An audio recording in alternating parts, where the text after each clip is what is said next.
All gas, no break. Welcome to the show. It's just gonna be me on this one, riding solo tonight. Um, Justin and Mo both working indentured servant hours this week, so it was kind of difficult to coordinate getting us all, on the all on the podcast at the same time. But I did want to come out here and come on here and share some thoughts with you guys and just kind of give like a state of the union on the New York Jets organization as a whole. Now feels like an appropriate time to do that. I don't really want to rehash the Steelers game too much. Me and Justin were there. Um, you know, we all know what happened. They went up 15-6. Rodgers throws that pick. Everything kind of goes to shit from there, little by little.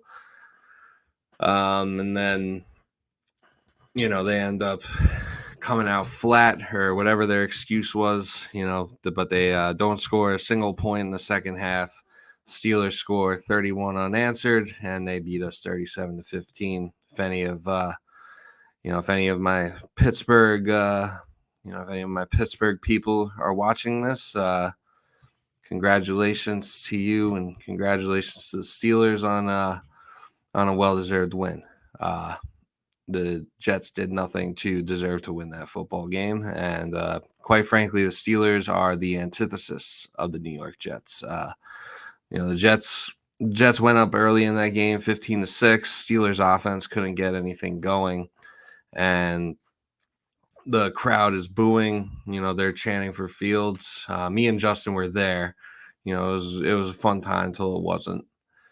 And but the Steelers didn't panic. They just they went into the half, made their they got the touchdown before the half, and then they went into the half and they made their adjustments and basically just waited for the Jets to implode and give the game away, and that's exactly what happened. So kudos to you, but don't want to dwell on that too much. I think at this point, with the Jets at 2-5, season is. I'm not gonna say it's over. I mean, I know I've tweeted and said in the past that if we lost to Pittsburgh, the season would be over. Um, it's not quite over just because of like how, just because of like how mediocre the AFC has been. But your season's basically you're on life support now. Um, and one more loss to if you lose one more loss in a row, if you lose this game to New England on Sunday, then yeah, at that point you can definitely kiss the season goodbye. But I was actually fucking around with like this like website that like lets you predict like the outcome of like every NFL game on the schedule, and it kind of tells you based on what's already happened and based on what's already happened and based on what your predictions are. It'll tell you like who makes the playoffs, and there is an avenue for the Jets to get in, which is sad. But yeah, wanted to do this now. It's Thursday night, basically Friday morning. But yeah, wanted to get into this now because tomorrow Yankees are in the World Series, and once the World Series starts, I don't give a fuck about this stupid sorry ass fucking team. So I want to get this out now and be done with it. I don't even know if we'll do an episode next week. Maybe we will, maybe we won't. We'll just have to see. It's going to be a short week anyway. Halloween coming up and the Thursday night game against the Texans. So, we'll see what we can do. And there's going to be, Yankee games. Hopefully all three of those nights. There should be. Unless the Yankees sweep, then maybe just Monday and Tuesday.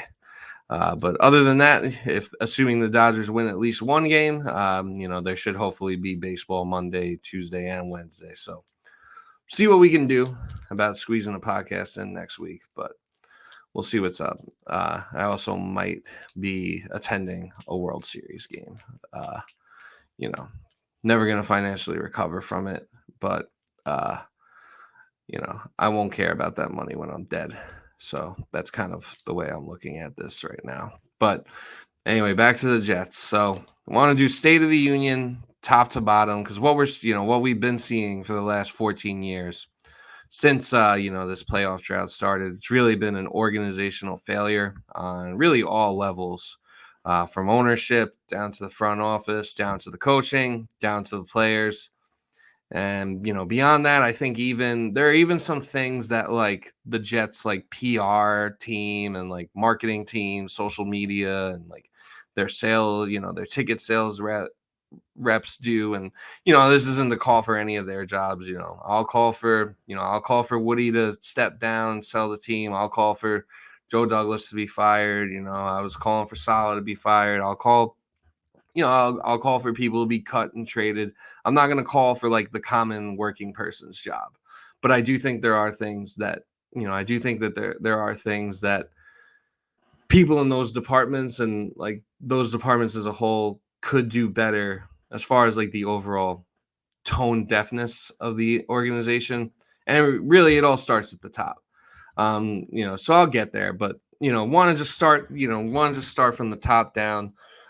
So we have this owner, Woody Johnson, who, quite frankly, is just such a fucking piece of shit.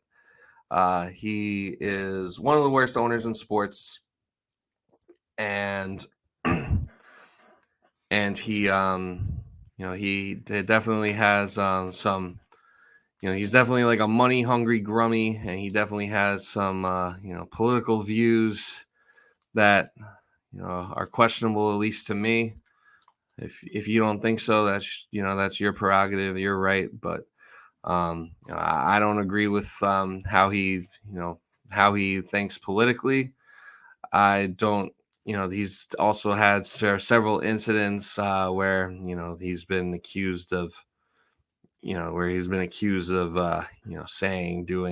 racist things back in the day that just kind of got swept under the rug. Like I guess at the time a lot of other stuff was going on, but apparently like when he was Trump's ambassador, he like didn't want to go to a thing because like there was going to be a lot of black people there or something like that. So yeah, he's just like kind of like he's just kind of a slimy person. But I don't want to make this about his politics or like how he his worldviews or anything like that. I want to try and stick to the football stuff. Unfortunately, it does feel like sometimes his politics and his involvement of the team, there does seem to be a crossover sometimes. Like when he like right now, it definitely seems with him like he's got kind of other things going on. But at the same time, he knows that he knows that he could potentially be, be an ambassador again to a president if said president gets elected. So if that happens, that's going to be his top priority, and we'll see what happens at that point. But we'll probably get stuck with Christopher again, his brother, who generally, aside from hiring or being involved in the hiring of Adam Gase, he generally kind of stayed out of the way. He did get us Joe Douglas at the time, which was something that we were excited about at the time. And, really we were excited about it for a few years until we were excited about it until we weren't, basically. But yeah, Woody Johnson. So we had this owner who's very hands-on in the organization, and he needs to be involved in like every decision, and he needs to call the shots, and he'll go over people's heads and just he just creates this environment of dysfunction. And it was something that Bill Belichick must have seen from the very start, because Bill Belichick was appointed to be the Jets head coach, to be Bill Parcells' heir apparent after Bill Parcells retired, and he he maybe lasted 24 hours before, we all know what he did. He wrote on a napkin, I resign as HC of NYJ. Um, and the main reason he seemed to do that was due to his uncertainties with the new owner, Woody Johnson. Safe to say he probably made the right decision for his career. Jets fans may not want to hear that, but that's reality, is that he probably made the right decision. So, you have this owner in Woody Johnson who doesn't know football, but he needs to be involved in every football related decision or transaction. Like, I've even heard rumors that, like, when the coaches were like, when Salah and the coaches were like drawing up game plans, that like they'd have to like show them to Woody and stuff like that. And so you got this guy who's just has no knowledge of football, but he's telling the football people what to do, which is not the way an owner is supposed to act. Owners are supposed to hire the right people and stay out of the way and just, spend money when spending money is necessary. When it's time to pay a player, pay that player. When it's time for stadium upgrades or whatever, shell out the money for that. We need new training camp facilities, shell out the money for that. And he's good about that stuff. Like, he does spend money, but he's just too involved in the day-to-day operations. And I think that causes a lot of problems for this organization. I think it's also causes problems for the organization's overall reputation. As one might imagine, when you're on this constant streak of not making the playoffs for a decade and a half, you're always searching for answers. So there will be a decent amount of firings of coaches, GMs, and looking to get the next set of guys who can right the ship. And no matter what they do, they just always seem to get that wrong. And he's been the one constant in that. I think part of it is coaches and executives know that it's not the best environment for them to work in, because they're always going to have this owner who's undermining them or going over their head, and who could override them if they don't if they don't see eye to eye on something, or and he's also very like impulsive and impatient. Like, I think this ended up working out for us, but when the Jets swapped first round picks with the Packers in the Aaron Rodgers trade, because the reason that trade took so long was because the Jets were holding firm that they weren't going to give up a first round pick. They didn't have to. There was really no reason to concede that. And the Packers were holding pretty firm that they wanted a first round pick. I think they might have even wanted more than that. They were probably asking for a ridiculous amount of assets. Understandably so at the time. Aaron Rodgers obviously will be a first ballot Hall of Fame quarterback, one of the best to ever do it. So they wanted to get their money's worth for trading him away. Can't fault them for that. But the Jets were holding firm that they didn't have to give up the first round pick to get him. Eventually, I think what happened there is Woody got that deal pushed across the finish line. I think Woody said enough is enough. Like, let's just get this done. And if they want to swap first round picks, we'll do it. And that's what I think happened. I can't confirm that, but that's what I think happened. So you got Woody, who's just constantly, overriding everyone, and that prevents us to hire the next hotshot coach that we may want. Now there are times where this worked against us, and there's times where this has worked maybe kind of in our favor. For example, like Matt Rule was like a hot candidate. The year we ended up hiring Adam Gase, Matt Rule was like a hot candidate that year. And he interviewed with the Jets, and basically he wanted full control of the team. And Jets ownership said no. It wasn't Woody at that time. It was Chris, because Woody was in Woody was in the UK with Donald. So, but still, the same family. I'm sure they got phones. I'm sure they can talk about these sorts of things. I'm sure Woody can step out of whatever meeting he's out in to take a phone call about, who they're gonna hire. But yeah, Matt Rule wanted full control of the team. The Jets said no. He said, "Go fuck yourself, Jets." We hired Adam Gase, which in that situation, like, it's kind of a wash, because both coaches got fired within 2 to 3 years. Both are pretty bad coaches. So, we actually cut bait from Adam Gase first before they cut bait from Matt Rule, because Sam Darnold went to Carolina, and Matt Rule, after the Jets decided to move on from him for Zach Wilson, which was also probably ultimately a Woody call. Could get into the Jet Blue conspiracies if you want, but that's not really what I'm here for. But that definitely seemed like it had Woody's prints on it. They can never get like the GM and the coach on the same page, and this really dates back to when they fired Mike Tannenbaum and kept Rex Ryan after the 2012 butt fumble season.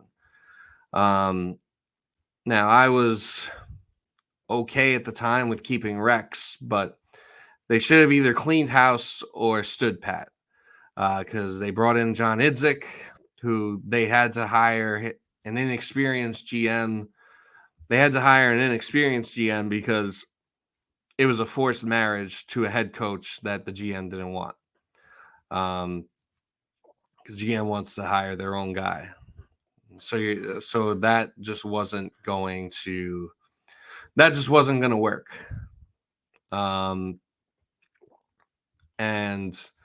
ever since then, they just can never really get people on the same page. And then, like, Woody's always hiring like some consultant whenever he needs to find a new GM. Like, I forget who he hired to get, I forget who he hired to end up hiring John Idzik, but I know he hired Charlie Casserly, and that's what got us Mike McCagnon. And then from there, we hired Todd Bowles, which also felt like a Woody move of just like wanting to kind of overcorrect from Rex Ryan, because Rex Ryan was like so bold and brash. And it was great at first, but once the winning stopped, the whole thing went stale, and his deficiencies and his issues kind of went to shit. And I'll just say this real quick, and maybe touch on this even more a little later, but there has over the past week or so, there has been some chatter, because Ulbrich does look kind of in over his head, and not really fit to be a head coach. It doesn't really look like he's gonna get a permanent head coaching job after this year. It looks like it's gonna be an interim basis. Excuse me. An interim basis for the rest of the year, and then he's probably going to go somewhere else and be a DC. I doubt he'll even get head coaching interviews, just because it's hard enough for defensive coordinators to get interviews and to get head coaching jobs, and most teams want to hire either offensive coordinators or just experienced head coaches. But we're the Jets, and this is what we do. We hire DCs. So he'll probably get a defensive coordinator job somewhere else. But, there's been talk of, Rex Ryan basically lobbying, I think, to get back into coaching, potentially for the Jets. I know he went on Barton Hahn's ESPN radio show and was like, basically like crying about how he wanted to coach the team. He went on the Pivot podcast.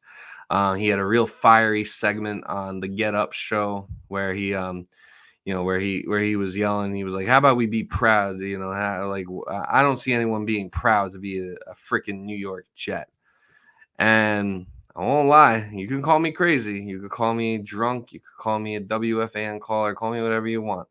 I won't lie, it kind of made me miss Rex a little bit. And I don't know where this coaching search is going to go. I can tell you right now, we're not going to get Ben Johnson or, Todd Monken or any of like any of the hot names like of as far as offensive coordinators go. I really don't see us getting any of those types of guys because guess what? They're going to be in high demand, and these executives, coaches, these people all around the league, they're all friends. They all talk. They know what's a good place to work and what's not, and they know what the reputation is around Woody and the Jets. So that's gonna deter those people away from us. Um, which is a shame because you see in today's NFL how much like that type of offensive mind as a head coach, just like how that can change everything for a team. You've seen it happen. You see it happen. Like look at the Lions, man. The Lions are Super Bowl contenders. You look at the San Francisco 49ers. They're having a bit of an off year at the moment, but they've been in 2 Super Bowls in 5 years with Kyle Shanahan, an offensive mastermind. And they did it with, and they were able to get, Brock Purdy, the last overall pick, and it's Mr. Irrelevant in 2022 draft. You know, they were able to propel him to being like a upper echelon, like, above average starting quarterback that can lead a good team and a good offense and, damn near win a Super Bowl. I think a big part of why Sam Darnold has had this like renaissance in Minnesota is because of like what he probably learned, probably what he learned during his time in San Francisco with Kyle Shanahan. So you see the type of ripple effect that having like that kind of guy can have, but like we just can't get that guy because none of those people are dumb enough to wanna work with Woody. So that leaves us basically picking from the litter of defensive coordinators that are trying to become head coaches, or head coaches that are, coming off getting fired and, things didn't really work out at their last job and they're looking for like, another shot at it. And that's how you end up with an Adam Gase. So, the unwillingness to relinquish control. The last time the Jets were like really, really serious, and I mean, like 2009 and 2010 were great years, but those teams were always, those teams were always like just a little bit short of being like a true Super Bowl caliber team. They just didn't have enough on offense on either of those teams. You know, Mark Sanchez was a rookie in 2009 and 2010, Sanchez took some steps forward, but ultimately, like it wasn't enough to get into the Super Bowl. It wasn't enough to beat Ben Roethlisberger. It wasn't enough, probably wouldn't have been enough to beat Aaron Rodgers when he was on the Packers in the Super Bowl. So ultimately, like you're going to run into an elite quarterback. It wasn't enough to beat Peyton Manning the year before. So ultimately, like eventually you're going to run into an elite quarterback. You can only rely on defense so much. But like that 1998 team, that was my first year watching the Jets. And that team was like legitimately very good. And if they don't turn the ball over 6 times in Denver, they probably are able to win that game and go to the Super Bowl, where they would have probably beaten the dog piss out of Atlanta in Miami. And they could have won the Super Bowl,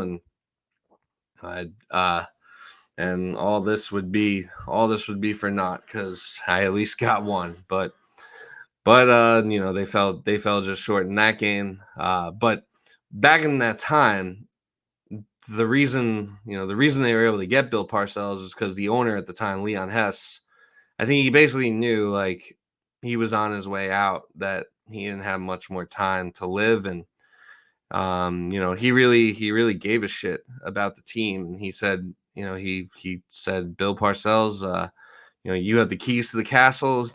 You're the captain of the ship. Like you can be the head coach and you're the football ops guy. You're the team president. Just take me to the promised land. And they damn near almost did it. But I've been rambling so much, but what I was gonna say before is about the whole Rex Ryan thing is that he wouldn't be my first choice, and I don't know where this head coaching search is gonna go, but if it came down to Rex coming back, I wouldn't be completely opposed to it. And you can call me crazy, but you know, and obviously he has his issues, and there's reasons why it didn't. There's reasons why it ultimately did not work out, and I get all that. But the reason why I would entertain bringing back Rex Ryan is because listening to his rant on Get Up, it kind of made me realize that really none of these players or members of the organization, no one's really been proud to be a Jet since the Rex days. When Rex came in, he came in and like he instilled like a sense of pride, and like I felt it too as a Jets fan. Like I've been a Jets fan since 1998, but like at that point, at that time in my life, like I'm in college, I have like other things, like I have other things going on in my life, so I'm only gonna be so interested in the Jets, unless they give me a reason with like with all that I had going on at that point in my life. Um, like it wasn't like I was kind of get at a point where I was like getting away from necessarily like being at home and watching every Jets game. Like if there was something else to do, like I would go do something else. Like I didn't like because watching the Jets became slightly less of a priority during that time. But like when Rex Ryan came in, he just instilled this sense of pride and like, yeah, no, we're proud, we're proud to be the New York Jets, and we think we can beat anybody, and we're not here to kiss Bill Belichick's rings, all that stuff. That's something that this organization's been missing. They've been missing the pride of being the Jets. Now, there's really not that much to be proud of as far as being the Jets, but they need someone who can bring that back and restore that culture, because the fans deserve it, and the fans deserve it. Players, the players who end up on this team, they deserve it. Pretty much everyone that's involved deserves it. Like, I know even Woody, I'm sure he wants to win. And I think that the moves and the things he does, I think it comes from a good place. I think it comes from a place of wanting to win as far as the football stuff does. He's just an idiot who doesn't know what he's doing and shouldn't. And he's just too stubborn and power hungry to try it someone else's way. So that's like the real issue with Woody. And, the fact that, like, and I actually give him credit for firing Robert Saleh. Um, Now, right now, does firing Saleh really look like the best move, or really look like it solved anything? No, not really, because now you have a defensive coordinator turned head coach in Jeff Ulbrich, who seems like he's clearly like in over his head. He's calling the defensive plays and learning on the fly how to try to be a head coach. So it's not really a good situation for him. But I give Woody credit for like actually trying to like create a spark, or trying something to shift the mojo, shift the momentum, if you will, because obviously we were at a point where they couldn't just go out and keep doing the same thing and expecting different results. The decision so far hasn't really worked out and seems like it's backfired, but I saw the vision, and also the fact that he had never fired a coach. He never fired a coach mid-season. I gave him credit for trying something different. Unfortunately, it didn't work, or at least it hasn't. We haven't reaped the rewards of it yet. We'll see what the Jets do on Sunday and in the coming weeks to kind of try and turn this around. So that's kind of my piece on Woody. He's just way too involved, doesn't know enough, never hires the right people. He can't even touch like the really good candidates of anything when it comes to front offices, GMs, or coaches, because he just he kind of just screwed his way out of it with all like the tinkering around that he does with the team. So that's my piece on Woody. Next, we'll get to the GM in the front office and Joe Douglas. So with Joe Douglas at this point, like, I don't even know if we're going to hear from Joe Douglas again. Like, he very rarely does press conferences, and when he does press conferences, they're not very, they're not really that insightful. You don't really get a whole lot out of them, which I think is normal. I don't think GMs are really ever really trying to say too much. But with Joe Douglas, it kind of feels like he's like checked out of the job. Like he's already fired, basically. Like all the moves the Jets have been making, like signing, like trading for Devontae Adams and finally getting Hassan Reddick in the building. All the stuff that, we've been pounding the table for the Jets to do, like all year. And, with Devontae, even since like last year, everyone kind of knew it was inevitable that Devontae was going to be a Jet. Just the timing of it.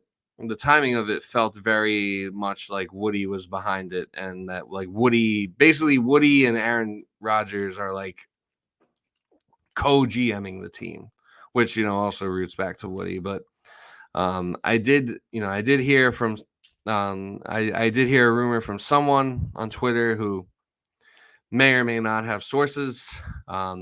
They've definitely gotten some things right. Others they haven't. But they said that they said that Joe Douglas is Joe Douglas has already decided that he's going to leave at the end of the year, which I'm honestly fine with. Joe Douglas, not a very good GM. I mean, he's done better than some of his predecessors. He did better. I'd say he's done a better job than McCagnon or Idzik did. You can't say he's done better than Tannenbaum, because Tannenbaum actually got these teams. Tannenbaum actually got teams into the playoffs and actually drafted pretty well. At least when Mangini was the head coach, they had good drafts. Kind of once Rex got in the building, and once they started drafting together, that's when things started to fall apart. But you can't really you can't really put Joe Douglas's resume against Mike Tannenbaum's. Like that's not even an entertainable discussion. Joe Douglas has been our GM now for however you want to qualify his record or his tenure, considering that he was hired at a strange time. The bottom line is he's been the GM for 90 games and they haven't even won 30 of those games. His winning percentage is actually lower than Mike McCagnon's. Let that sink in. Very sobering stuff. So he's done some good things. Obviously, the 2022 draft, everyone looked at it at the time as a home run.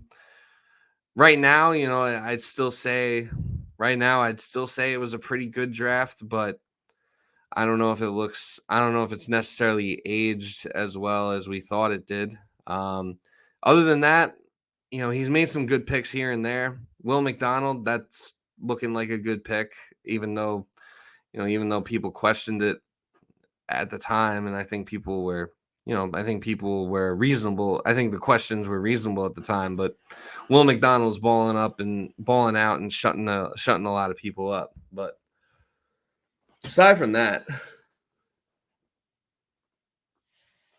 this team makes me so tired. But I mean, aside from that, looking at his 2020 draft, his 2020 draft. Aside from draft, like the best player he took in that draft was Ashton Davis, who is basically a depth piece. Actually, no, wait, that was following you. 2021, every draft pick. Elijah Vera Tucker, good pick, but injury prone. and at times he's been inconsistent. Like he hasn't exactly been great this year, and he gets hurt every single year. Uh, Michael Carter too. That I think that was a steal. That was a diamond in the rough. He did a good job getting Michael Carter too, one of the best nickel corners. So I'll give him that. Rest of that draft class can go straight to hell. They all stunk. They all stink. They all stunk. 2022, obviously, Sauce and Garrett, Brees, Jermaine Johnson, those four in the top 40 were, supposed to be a core for this team for years and years to come. Sauce, his first 2 years, arguably the best corner in football. He won Defensive Rookie of the Year, 2 first team All Pros. It's year 3, and I don't think he's gonna get a third first team All Pro. Like I think he's still pretty good, but by his standards, he's not having a great year.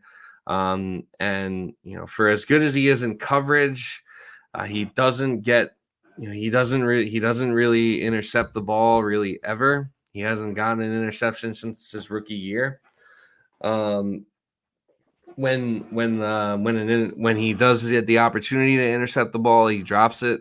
And it does seem like he's starting to commit more penalties. I don't know if he's always been committing penalties and they're just now starting to call it. That wouldn't really make sense to me, because I think the longer you're in the league, and you get that reputation for being good as at that level, I think that you're going to get less flags. That's how it worked for Revis. So I figured if anything, he'd get away with more. So I think he's actually just committing more penalties. I don't think he was committing penalties his first 2 years at that rate. I think that there was just a lot of hand fighting going on between him and receivers, because he's a very physical corner. He's a very physical corner. He likes to jam the line, and he likes to give you fits. So I mean, he wants $25 million a year or whatever it's going to be, and he he's got to start. He's got to start playing better to justify that. Garrett Wilson, good but not great. He put up 2,000-yard seasons with bottom tier quarterback play. I mean, year 1 he had Zach Wilson, Mike White, Joe Flacco, and fucking Chris Streveler for like 5 minutes. And he put up 1,000 yards his rookie year, won Offensive Rookie of the Year. Then last year Rodgers goes down, and he puts up another 1,000-yard season with Zach Wilson, Trevor Siemian, Tim Boyle, and am I forgetting anybody? I don't think I'm forgetting anyone. I think those are, yeah. It was Trevor Siemian, Tim Boyle, and Zach Wilson. Those are pretty much the quarterbacks. I'm pretty sure there's no one else. If there was anyone else, let me know. But yeah, those were our quarterbacks last year, and he managed another 1,000-yard season with them. Great, and then he's supposed to take this lead with Rodgers, and it just hasn't really happened. And at times he just, it just seems like he's not in the same tier as like the elite receivers that Jets fans thought or hoped he would be. He's just not. He's still like a very good receiver. He's like a low end 1 or a high end 2. I'd say at this point with Devontae Adams, he's a high end 2. But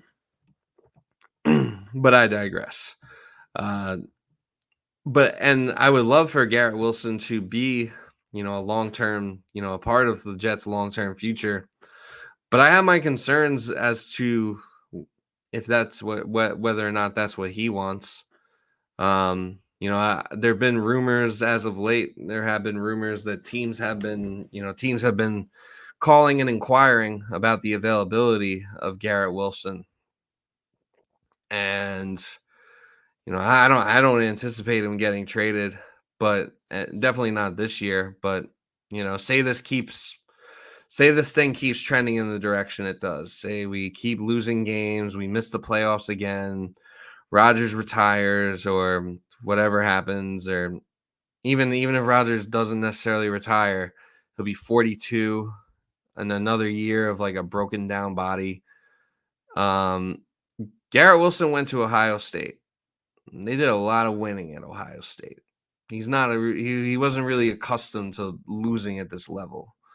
And now that he's with the Jets, he's done a lot of losing. So I could see it reaching a point where I could see things reaching a point where he gets frustrated enough that he wants out and he asks for a trade, or he doesn't, or he doesn't re-sign with the Jets, and he he either gets traded or plays out his contract and signs somewhere else after. Really hope that's not the case, but I have my concerns. Jermaine Johnson, I loved that pick at the time. I was so hyped when we traded up and got into the end of the first round in 2022 to get him, because I had felt like I was like, okay, we got Sauce and awesome. We got Garrett Wilson. We got a elite receiver talent, and we got elite talent at corner. But we still needed the pass rusher. So when we drafted Jermaine Johnson, I was very hyped about that. And then I wasn't even necessarily expecting us to get Breece Hall, but like that pick also, just aside from him getting hurt, his rookie year, which honestly, if he didn't get hurt his rookie year, we probably would have made the playoffs. I think that pick was a home run as well. He's kind of had a slow start this year, but he looked great in the Pittsburgh game. He's really one of very few people who had a good game against the Steelers. So Joe Douglas, like overall, outside of that draft though, even in that draft, he had some duds. Jeremy Ruckert, yeah, he's kind of stinks. I think a lot of Jets fans overrate him or like cling to this hope that he could be good because he's like a kid from Long Island, like a lot of Jet fans are too. So, and his dad's a Jets fan, and like the whole thing, and he like grew up rooting for the Jets. So it's like this great like feel good story, but like he stinks at football. So there's really, there's really not a whole lot of use for him on the roster, unfortunately. Like, seems like a cool dude, but just not really that good at football. We need tight ends that can catch and block, and he doesn't. He has some moments in the run blocking, and no one's really been good at run blocking this year, to be fair. But that wasn't a very good pick. Neither was Michael Clemens. The fact that Michael Clemens is like getting the amount of playing time that he is a huge blow to our defense. Like, our defense is still pretty good, but Michael Clemens, let's call it like we see it. Michael Clemens is a liability, and he's a starter, and you just can't have that. If you have a more disciplined guy on the edge, Josh Allen probably doesn't pick up that first down, and Jets might be able to, Jets might get the ball back and have a chance to beat Buffalo and be in first place in the division, or at least, way more in the mix than they are right now.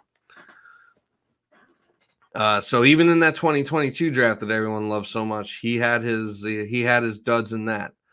2024, he took Olu Fashanu, which seemed like the responsible adult decision, the grown up pick to do. But Olu Fashanu probably should be starting sooner rather than later, because Tyron Smith he's not it anymore. I'm sorry, especially not in the run game. They need I think they need to let Fashanu play, but they're hesitant to do it because I think they don't want to hurt. They don't want to disrespect or hurt Tyron Smith's feelings, because he's had a Hall of Fame career. Obviously not with the Jets. That was all with the Cowboys, but he I guess they just don't want to disrespect like a player of that, with his resume to start over with Fashanu, which, is really just, that's like, I don't know, that's like shooting your foot to like, it's like shooting off, it's like chopping off your face to spite your head or whatever you want to call it. Like, because you're only setting your own organization back by doing that. Like, yeah, cool. Respect, do right by Tyron Smith. Where's it going to get you? Right back where you are. You're not even going to leave. The bus isn't leaving. The plane is not leaving the gate. So, you know, Fashanu probably should be starting sooner than he is. So I guess you can put that on coaching that he's not. So TBD on Fashanu. I think that in the times we've seen him play, he's looked good at times. He's looked bad at times, as you'd expect with a rookie. Left tackle is a tough position to learn at that level in the NFL, especially when they're trying to get him to learn like other positions too, like right tackle for when like Morgan Moses got hurt. So they've been kind of playing him out of position and moving him around. TBD on that pick. Then you don't have a second round pick because the Aaron Rodgers trade. That's fine. No one's mad about that because, a second round pick was always like a pretty reasonable price to get that deal done.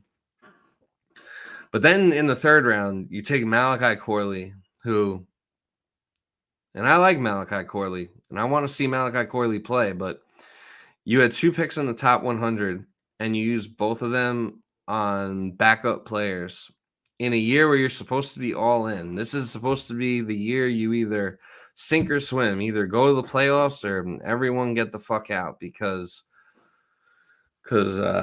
Woody's out of patience and so is the fan base because we've missed the playoffs for 14 straight years. You got your mulligan last year because Rodgers went down in 4 plays. You're not getting a mulligan again. And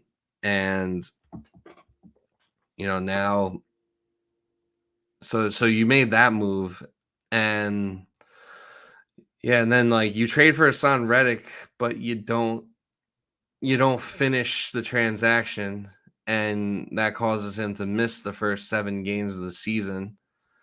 And now he's here, but it's just like, and like ever since the Hassan Reddick holdout started, I think a lot of Jets fans were like, all right, like, just get this done ASAP. Like, just don't let this like derail your season or ruin your year. This is supposed to be, the all-in year for us. We're trying to make the playoffs and make a run at the Lombardi. And we need Hassan Reddick to do it. So just get it done. And just the more time went on, they just kind of stood pat.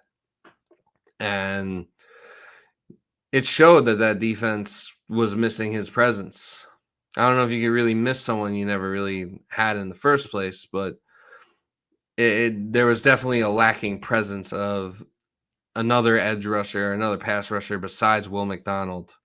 Someone that could get to the quarterback or someone that could set the edge and, like really solidify the defense. And, and then, but the problem is like they wait so long to make these moves. Like you trade for Devontae Adams when you're like 2-4 after you lose to the Bills, like to a point where it's like some fans, like Mo was saying he didn't even give a fuck. And like we've been pounding the table for Devontae Adams for like over a year. And then it's like, it finally happens and like you're just like apathetic towards it. Or like Hassan Reddick finally ends his holdout and comes back, and there's just like the feeling is more just like apathy and resentment. Like if you would have gotten this done by week 1 or week 2 or any of those first couple of weeks, like there'd just be such a different vibe. Like there'd just be such a different vibe around the team. Be like, yes, like we got him, like let's go. But instead, it's just like this feeling of resentment and just like fuck you.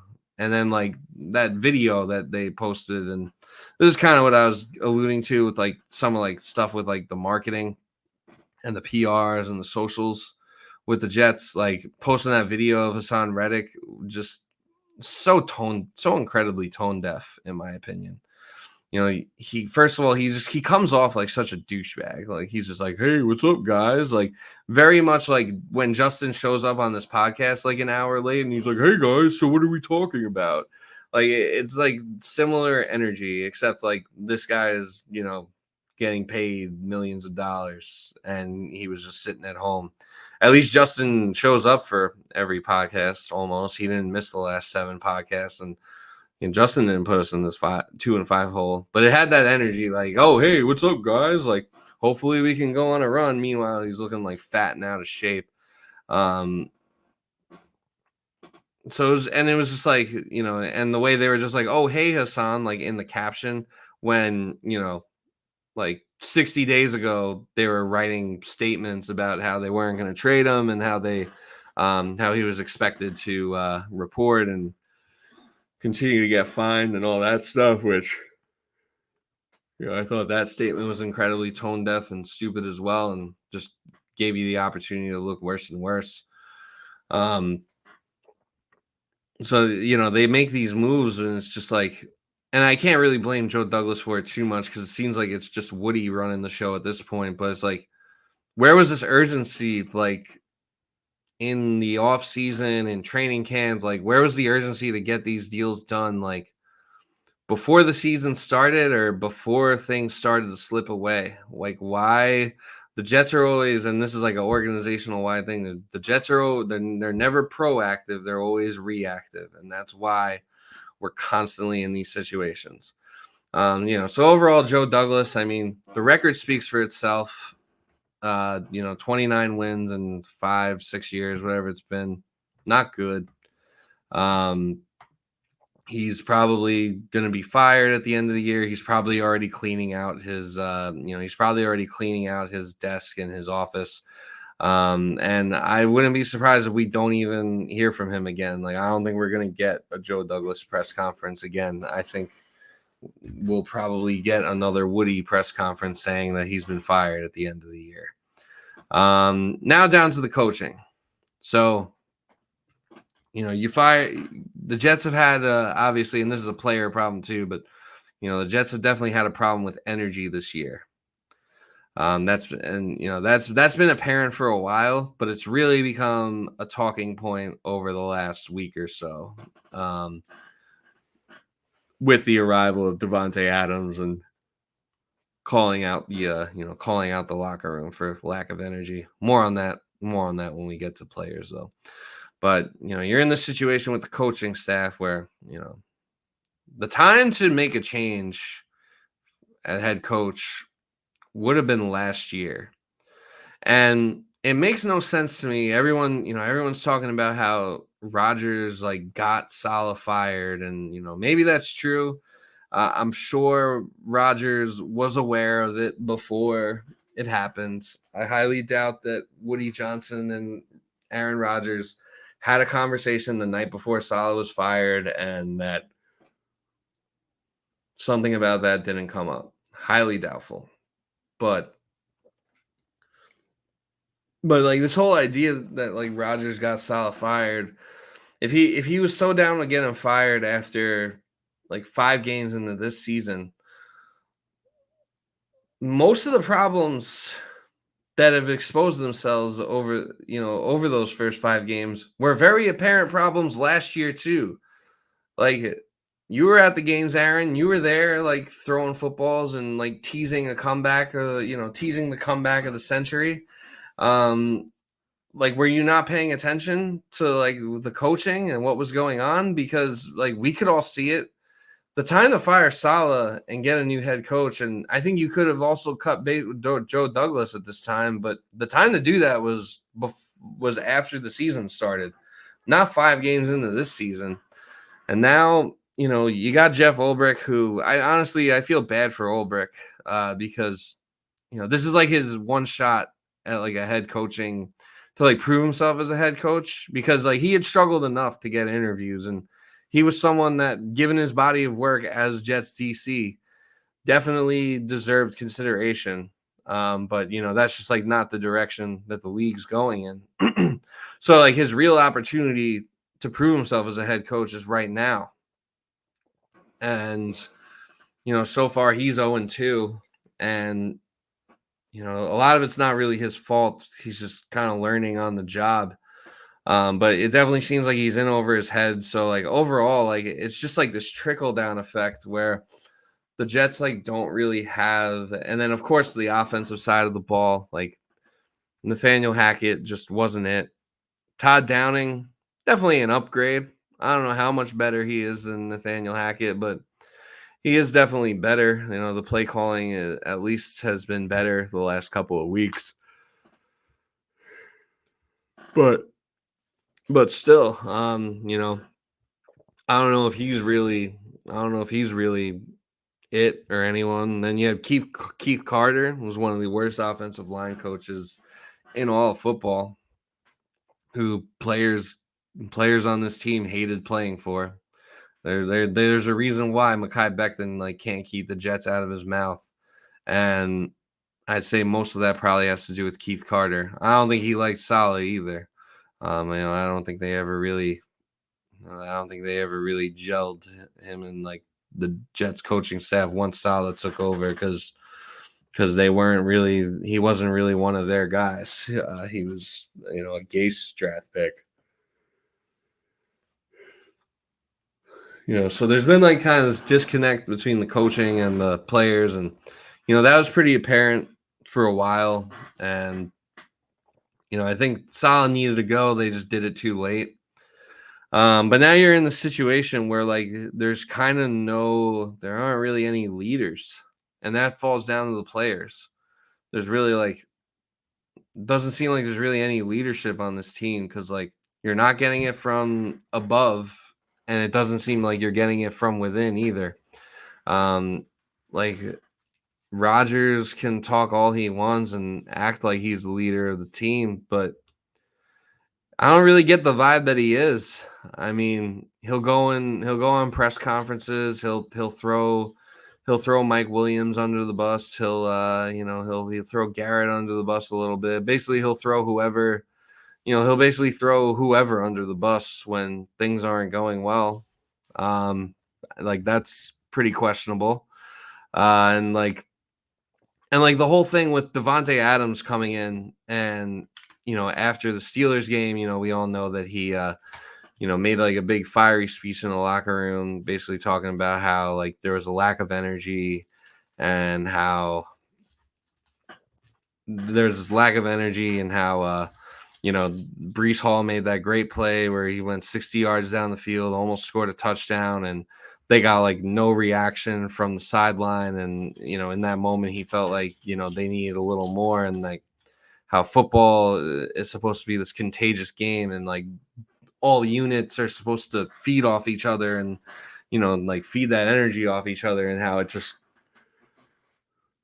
wasn't there. Like if Devontae Adams is the person that is immediately noticing this 5 minutes into coming in, like hopefully that speech that he makes, hopefully that can kind of be like this team's like Herm Edwards, you play to win the game type of moment. Like, because the Jets were 2-5 at that time too, when Herm Edwards said when Herm Edwards made that famous "you play to win the game" speech. Hello, you don't play to just play it. So you play to win the game. So they definitely needed a moment like that, and hopefully it can lead to something. Hopefully they come out with like better energy against New England. But the fact that it was him of all people that had to be the one to call that out, like how is Aaron Rodgers not calling that out, or not like how is Aaron Rodgers contributing to a low energy environment like that?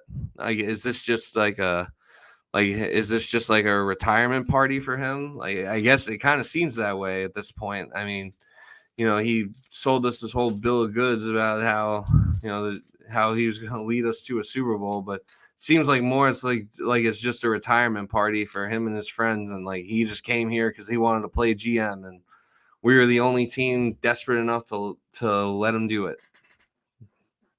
But like to me, it's like how is Rodgers not calling this out when he's the one going on Pat McAfee saying, any bullshit in the building that doesn't have anything to do with winning needs to get out. And he's the one guy on this team that's actually won a Super Bowl in the past, who knows like what it takes, or at least he knew what it took 15 years ago to win a Super Bowl. I don't know if he knows what it takes now, but he's the most experienced guy. He's the guy with like the most decorated resume, and he wasn't the one calling it out. It's it's his boy coming in like 5 minutes into the job and just like, yeah, no, I gotta say something here because I'm not gonna be able to sleep if I don't.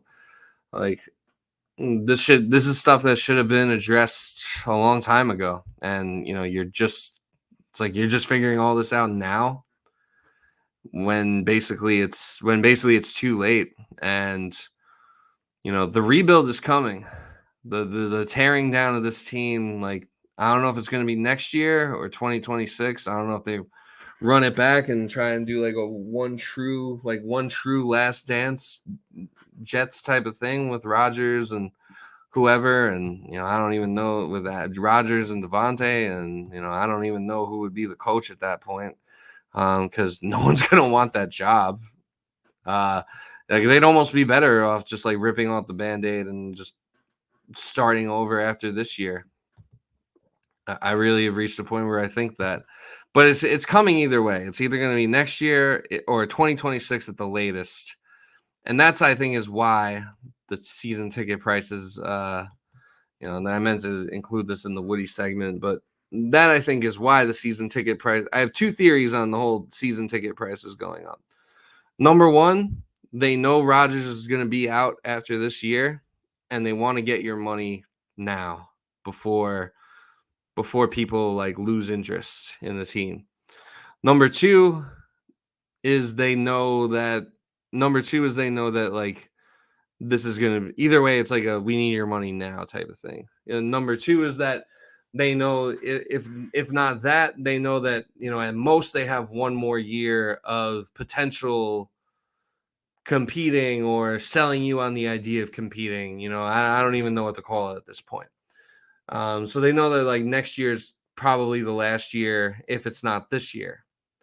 Either way, like, they're trying to like rack up your money when they can, because they know in 2026 MetLife Stadium is going to be a ghost town, and we're going to be back to the old days where opposing fans take over our stadium, and there's more fucking Dolphins fans, more Bills fans, more Patriots fans, more Cowboys fans, whatever, than there are Jets fans in the building.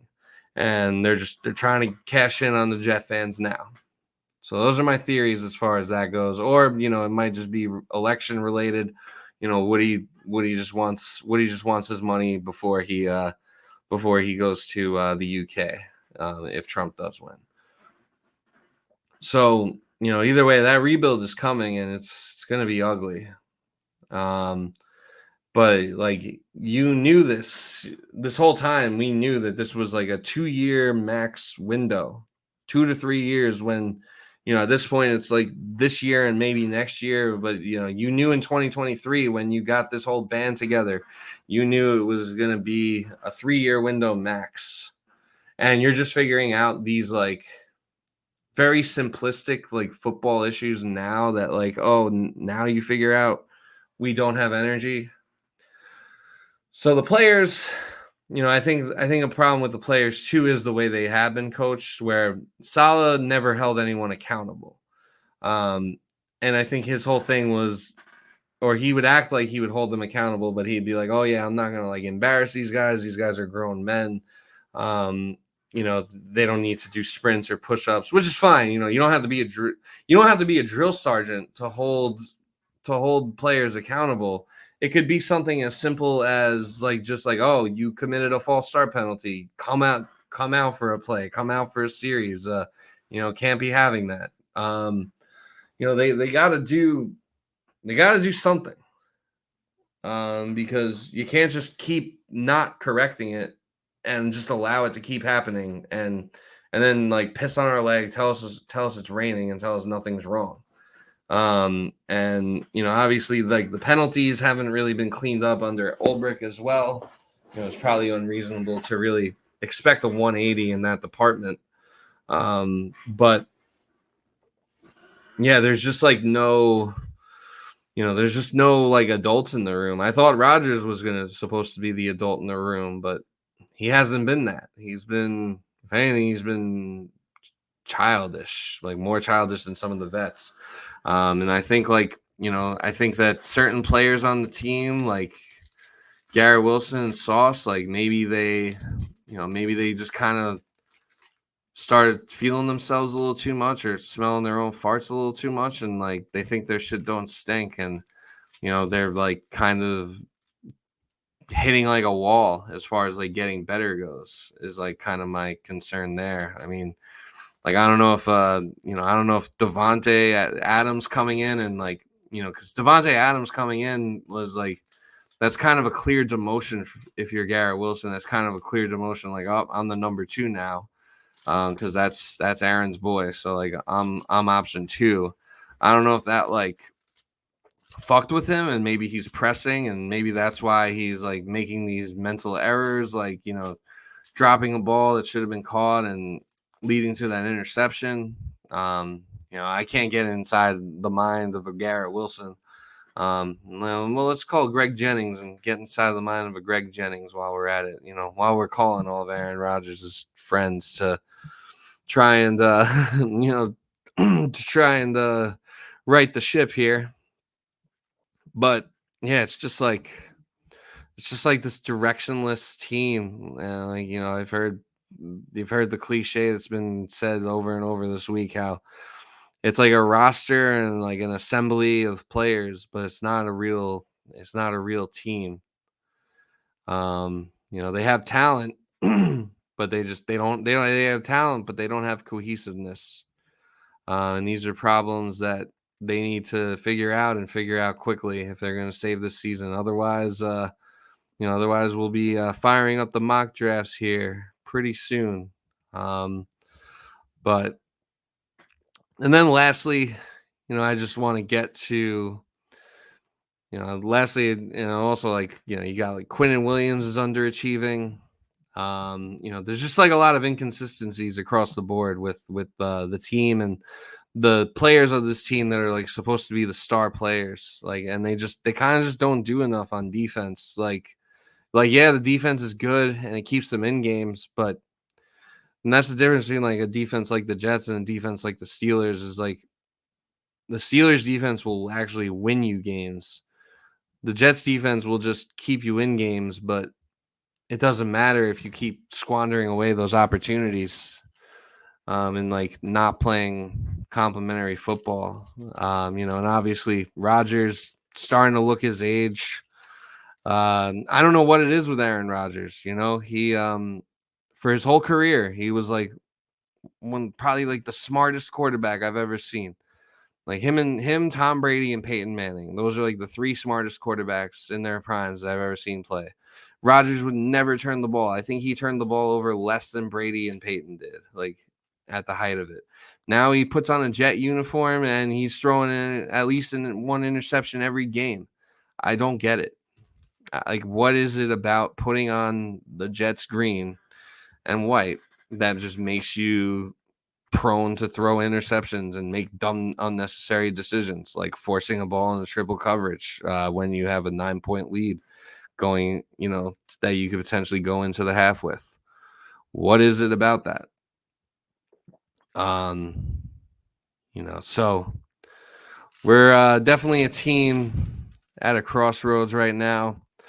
Last thing I want to get to is just kind of like the Jets, like their like PR staff, social media admins, ticket sales people, people in those jobs. Because I think they do a good job. Like, I think they're good people, obviously, and I don't think I don't think these people should lose their jobs. I know this is like the common working man or woman. I'm not calling for their jobs, but there are things I think that could be done better.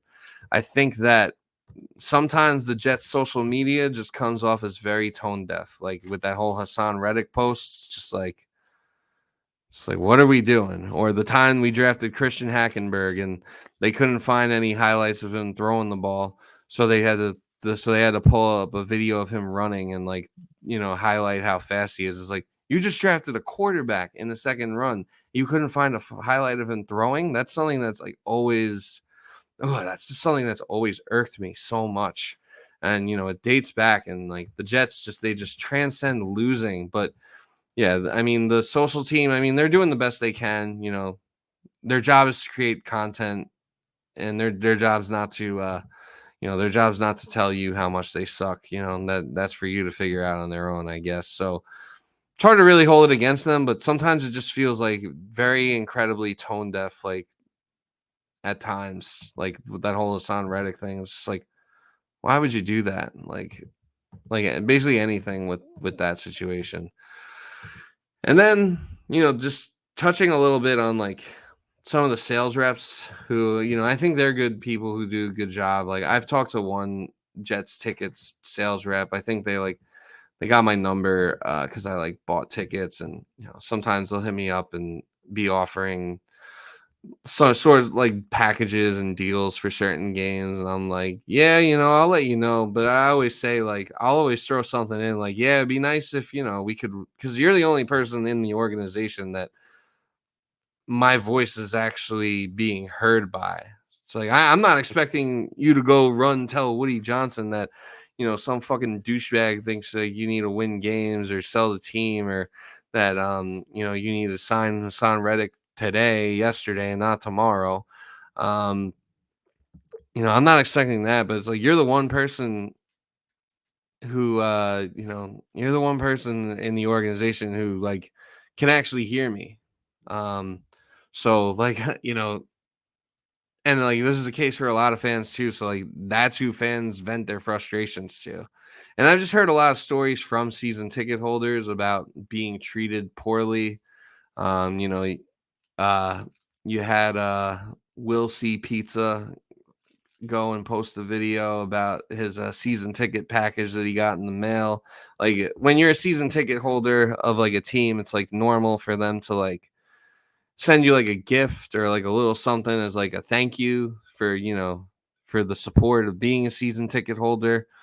And the Jets is just like always, like it's always just incredibly underwhelming, and like this is all stuff like people wouldn't care about if the team was winning, but you haven't made the playoffs in 14 years, and like you're mailing out like a calendar and fucking wine coupons, and like, and that's wine that like wine and like it's like wine and like clothing and like stuff that like it's stuff that like you're is team sponsored. Like these companies are like already sponsors of the Jets. So it all just comes off as like super grimy, especially when you're not making the playoffs. And like I've heard stories, like there was one guy who there's one guy who he wanted like VIP access for training camp, been a season ticket holder for like over 20 years. He said, "Hey, I just, I'm going to camp, I'm bringing my daughter, and I want the VIP access. If you could just like kind of throw me a bone." There the whole time they're like, "Oh, I got you," and then time comes and they're like, "I don't got you." Um, just stuff like that. Like, and then like if you like express frustration, they're like, "Oh, they're just like, oh, like you can go, like we'll just replace you with the next person."